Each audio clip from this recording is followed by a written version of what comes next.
the Nostalgia Critic. I remember it so you don't have to. And welcome to Sequel Month, the sequel.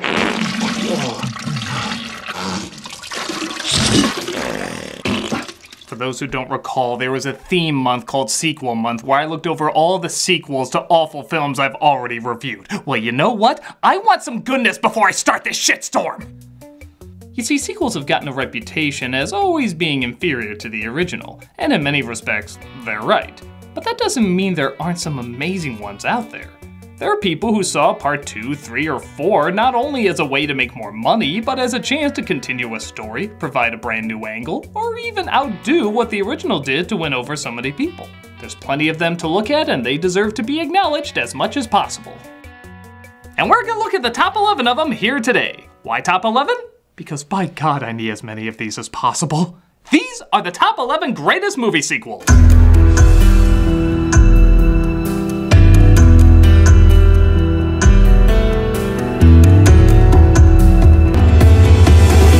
Number 11.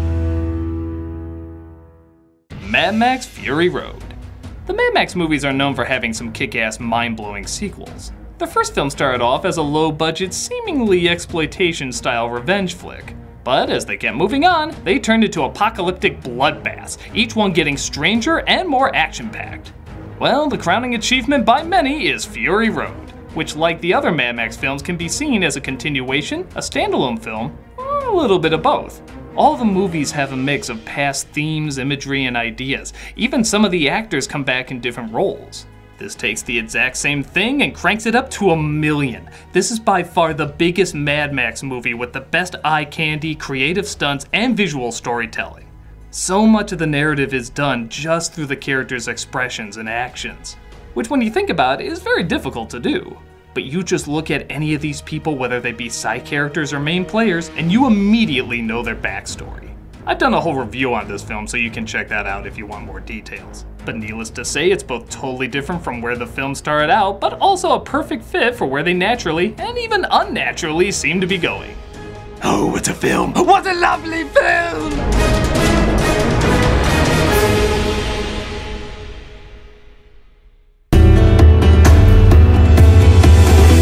Number 10. Rocky II. The Rocky films also have a fascinating legacy. When the first film came out, it starred basically a nobody who wanted to prove his worth. Once he did, his success exploded, much like the main character, and each movie as well as his career got a little bigger and a little goofier, until age finally started to set in and things slowed down, making room for the real world. Yeah, it's interesting how much art imitates real life, isn't it? These films, in the strangest of ways, are kind of like personal portraits. But the one that shocked people the most in how good it was Rocky II. The first film won Best Picture in 1977, so the idea of doing a follow-up almost seemed silly. Why top what already won one of the biggest awards there is? In many respects, it shouldn't have even worked, with a plot that almost seemed repetitive of the original. But there was just enough new problems to get in the way to still make it interesting. Little things that you wouldn't even think of. Rocky thinks his life will change with endorsements, but he has no charisma with the camera. He thinks things will get better with more fights, but his eye seems too damaged to do so. What should have been a fairy tale ending from the last film has a reality that's all too good at nickel and diming one's dignity away. On paper, you would think it wouldn't work, but it pulls out a strong, emotional, heartbreaking, but also inspiring sequel that confirmed that both Stallone and Rocky were not just one-hit wonders. Even after seeing the same story before, they once again got us to cheer for the right person for the right reasons.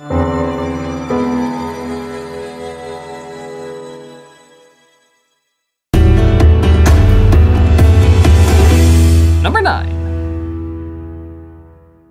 Star Trek II: The Wrath of Khan. The interesting thing about this one is it's coming off the heels of a movie that, while financially a hit, didn't get much praise from audiences and critics. While not awful by any means, the film seemed more concerned with being 2001 rather than Star Trek. The sequel was a way of seeing if the financial hit of the last film was a fluke or if Star Trek actually had staying power. Thus, it pulled off what many consider to be the best Star Trek film.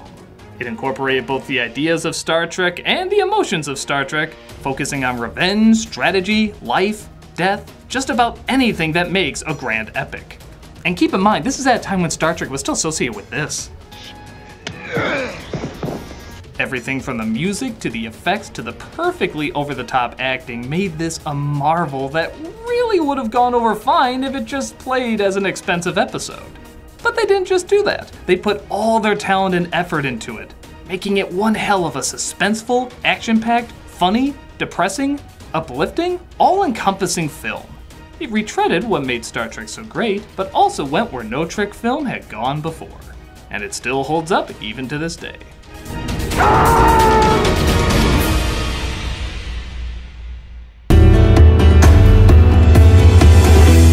Number 8. Toy Story 2. The first Toy Story was already something of a risk. Disney was not doing especially well at the time, and the idea of the first CG movie being this bright, colorful, kid-friendly flick did not seem like a good idea. But thanks to great writing and great direction, now every animated film is trying to be Toy Story. But then A Bug's Life soon followed and was very rushed due to Katzenberg leaving Disney saying he was taking the bug idea with him. So 2 Ant movies came out that year, and while they both did good, neither was seen as Toy Story. So there was a big fear that maybe Pixar was a one-trick pony. Was Toy Story just a lucky fluke? Was there possibly no future for them? Well, Toy Story 2 was a chance for them to redeem themselves, and by God, that's exactly what they did. They pushed the technology further, the comedy further, and most of all, the story further. It introduced brand new characters with brand new problems and dilemmas. Nothing seemed redone. It felt like the exact perfect direction the story should go, causing audiences to laugh and applaud all the way through. Some would debate Toy Story 3 is a better sequel, but here's the thing, whatever you think of that film, there was no risk that it would be a bad movie. Pixar already established itself with hit after hit. Toy Story 2, on the other hand, was not only a better film, but it showed that Pixar was there to stay and that they had a lot more talent and creativity to bring. There was something to be lost if it didn't do well. While Toy Story 3 was a great goodbye, sort of, Toy Story 2 is what showed there was plenty of staying power, with its adventure, comedy, and surprising amount of emotion, proving once again they know exactly how to go to infinity and beyond.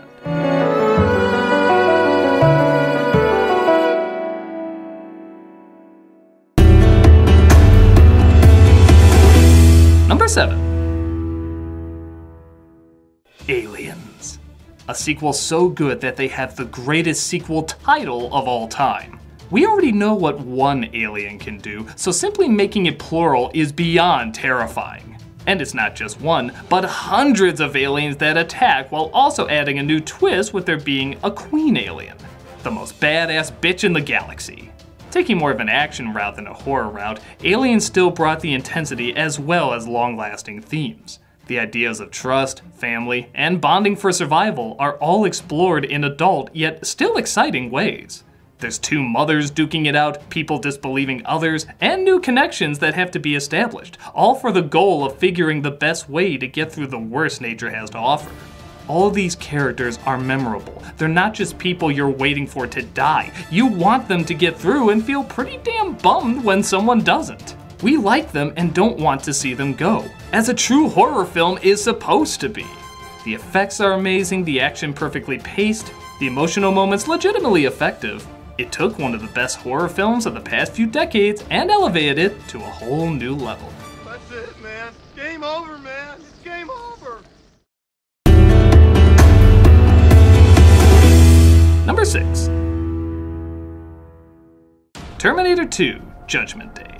From one James Cameron sequel to another James Cameron sequel, Terminator took the idea of a killer Austrian robot that was corny but still cool to a whole new dimension of action, stunts, and effects, making what many consider to be the best action film of all time.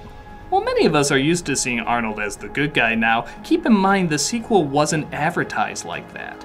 In fact, a lot of it was kept in secret. You just saw him looking menacing with the red eye, and that was it. So everyone thought most of it was just going to be Robert Patrick as the hero and Schwarzenegger once again as the villain. What an awesome surprise to discover the character we like watching most in the first film is now the one we're rooting for in the sequel. While it certainly has its repeat moments for fan service, it still never feels like it's just a retelling. It feels like real shit is at stake, real people have evolved, and real lives are being put on the line because a lot of these stunts were actually putting lives on the line. As groundbreaking as the CG was in this movie, people forget whenever something was destroyed, it was really destroyed in front of the camera. It was only when something was repairing itself that the computers came in, so this was a perfect mix of both practical and computer effects. Because of this, we can still watch this film and be blown away and not just say, oh, that's computer, they didn't really do any of that. No, so much of it was really there. We get to say, wow, they really crashed that truck off a cliff, they really flew that copter over a bridge, they really blew up a metal Robert Patrick. It's incredible. It's an amazing spectacle to say the least, and we're all happy as hell that Arnold came back.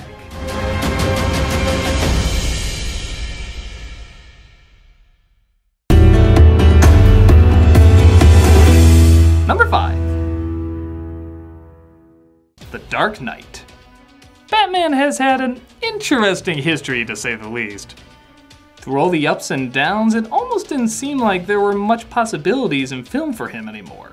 Batman Begins was really good, but it wasn't breaking any box office records, and it still fell flat when it came to the action and villains. Its sequel not only fixed that, but took comic book movies to a whole new level. When comic films were still kind of seen as kid stuff, Dark Knight won over everybody with its adult imagery, adult ideas, adult acting. Because you were the best of us. Okay, mostly adult acting, and adult intensity. This is the film that launched so many famous lines, so many incredible action scenes, so many suspenseful moments. It was the first time since the 1989 Batman that people were saying, oh my god, that was an amazingly badass Batman movie. It pulled no punches and went all out with how dark it could go, but it also carried many themes of duality, sacrifice, and anarchy. This show not only could comic book movies be big bucks, but it could be gigantic bucks. And it didn't have to talk down to people or make it too kid-friendly. It could represent the original dark material the way it was meant to be represented. The film borrowed from dozens of famous Batman stories, but still brilliantly managed to stay its own thing as well. Its dark edge got under people's skin so much that not only was this the first comic film to receive a Best Actor Academy Award, but it was also the first award to be given after the actor passed away.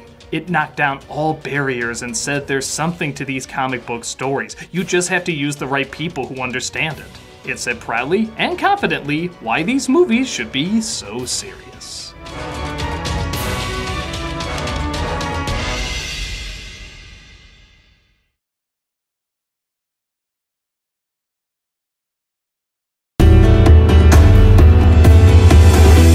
Number 4. Lord of the Rings: The Return of the King.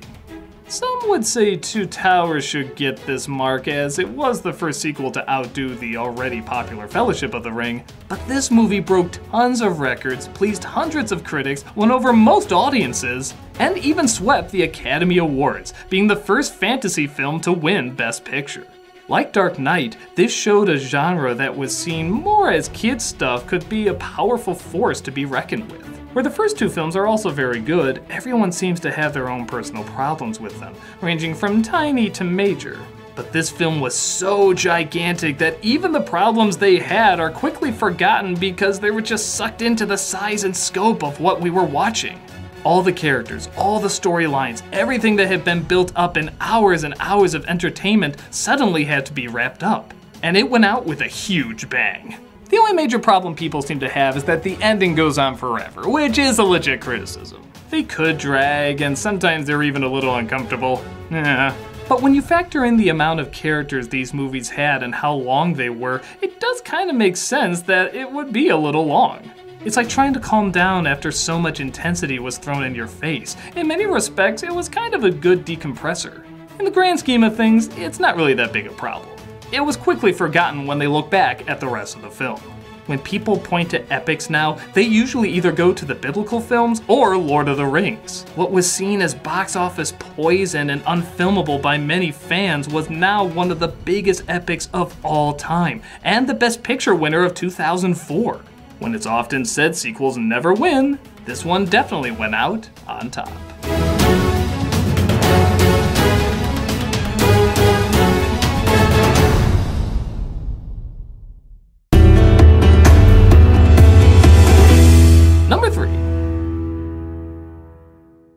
Bride of Frankenstein. Frankenstein is arguably one of the most famous stories of all time. Because it's in the public domain, people do version after version of it. There's literally dozens of them. Nevertheless, it's the original Boris Karloff version that's still seen as the timeless classic. It scared people to death with its timeless ideas, gothic atmosphere, and groundbreaking makeup, so the idea of doing a sequel seemed fitting, but come on, nobody could top the original classic. Well, not only is the sequel as good as the first, but it's seen by many to be even better. It takes the ideas of creating life to a new level as well as explore the monster's humanity and his ability to learn.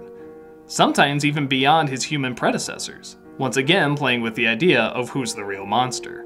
You'd think you couldn't create something as memorable as the original monster design, but with The Bride, they definitely did. Nobody can forget that hairdo with the white stripe, or the hiss she lets out like a frightened animal. Though not on screen long, she left a big impression, just like everything in these Frankenstein movies do. The shadows, the acting, the downright depressing storytelling, it's both hopeful and innocent, but also mean-spirited and despicable. These two movies are among some of the most referenced in any form of media. They're immediately recognizable because they leave such an impact on us. There's a reason you see them everywhere, whether it's Halloween or not. And the genius of both these films still shines through today. In a medium where horror sequels are usually seen with diminishing results, this is one that definitely knew how to keep the magic alive. It's alive! It's alive! It's alive!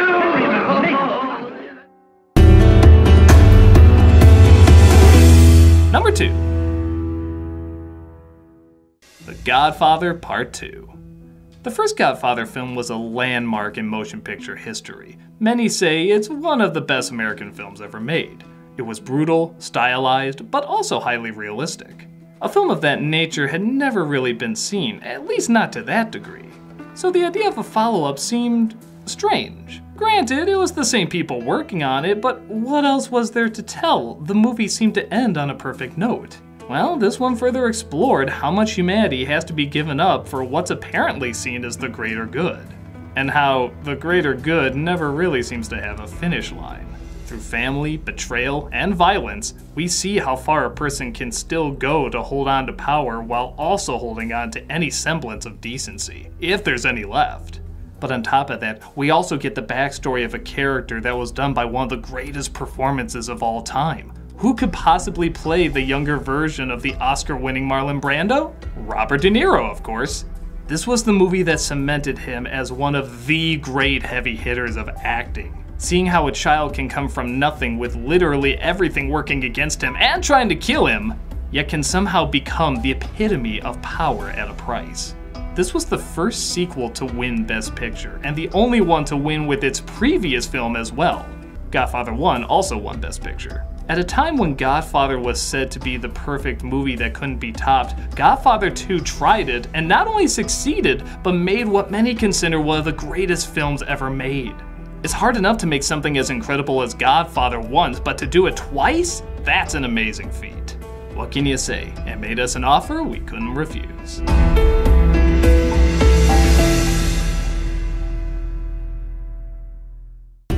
And the number 1 movie sequel is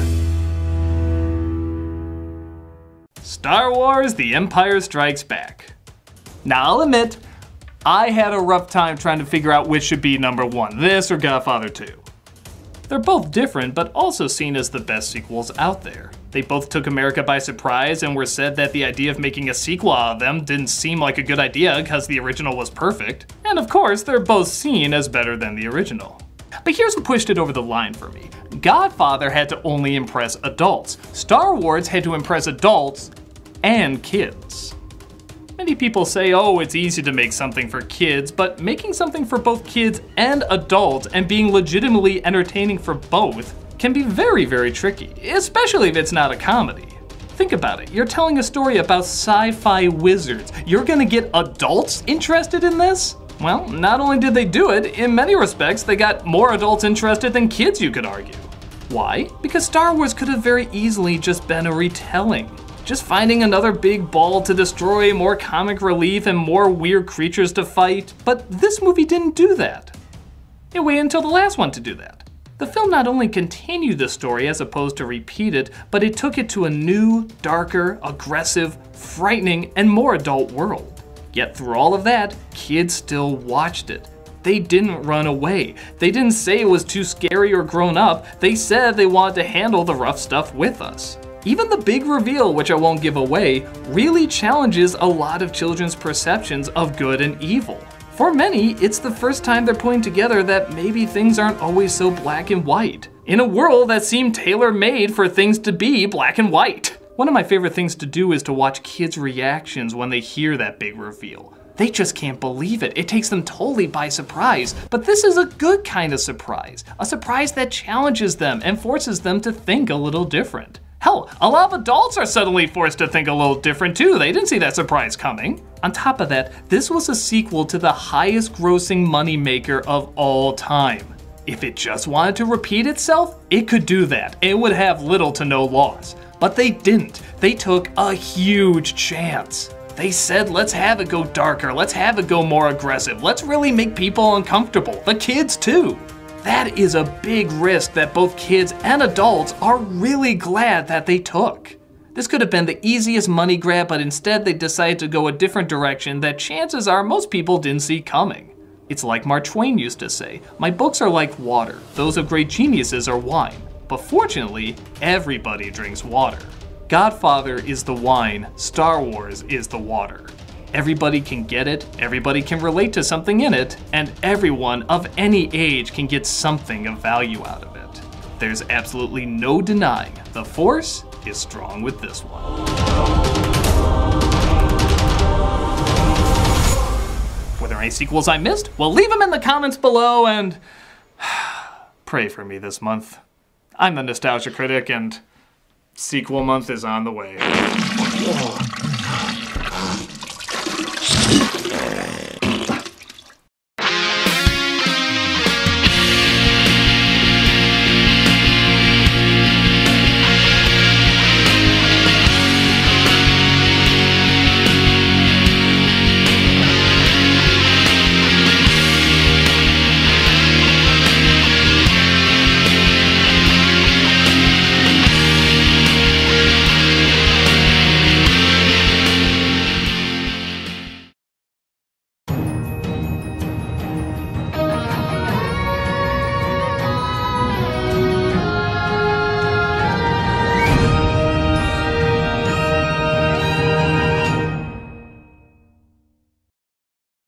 Hey, Doug Walker here doing the charity shout out. This week we are doing Action Aid USA.